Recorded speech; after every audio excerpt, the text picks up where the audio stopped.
Sabi nga, nag-level up daw talaga itong si PBBM. Ang banat naman ng mga nasa paligid at nasa kampo ni Digong, una pa lang daw, paninira na ang ginawang ito ni PBBM. Paninira sa kalaban. Nasira po ba agad kayo? Kayong mga nasa PDP laban? Bakit po parang tumbok na tumbok kayo? Sabi nga nila, kung hindi uukol, hindi naman yan bubukol. So yan, bukol na bukol kayo sa mga berada at level up nga natong si PBBM. Ulitin ko lang ang sabi kasi, naninira na daw agad. Hindi po naman siguro paninira yung ginawa ng Pangulo. Kasi ang sinasabi niya, bidibida pa rin niya, I mean, yung kanyang mga kandidato sa administrasyon na hindi ganito. Hindi bula ang propeta. Hindi sangkot sa pogo. Hindi pumapalakpak sa issue ng West Philippine Sea at ayaw na maging province ng China ang ating bansa. Yan po ang ibinida ni PBBM. So kung kayo dyan sa PDP ay natamaan, nasapol, ayan na nga, nasapol na nga. Pero ito ang pinakasapol sapol na sapol po etong si Kibuloy.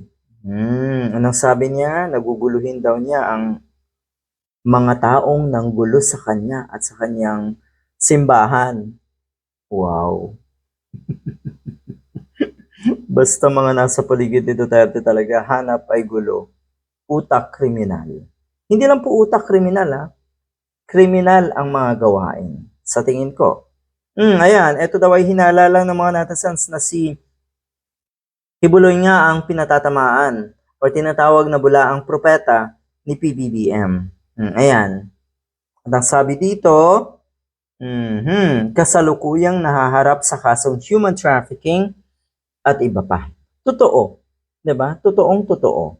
Yung bula ang propeta, ulitin ko, kung nasapul ka, totoo nga rin yun. 'Di ba? Masaklap. Masaklap na katotohanan. Na eto kayo, katulad na nga netong sina Kibuloy, sina Bongo at marami pang iba dyan, na akala mo talaga kayo ang sasalba sa ating bansa. Abay, ipanalo nyo muna ang laban bago nyo sabihin na kayo ang sasalba ng ating bansa.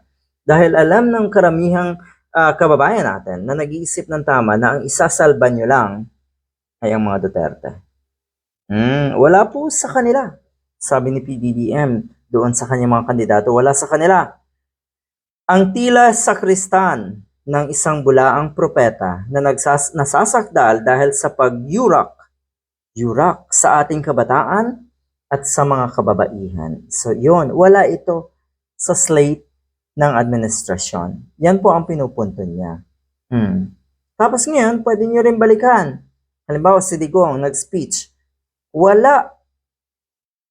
Wala dito sa lahat ng PDP laban candidate na senatoriables.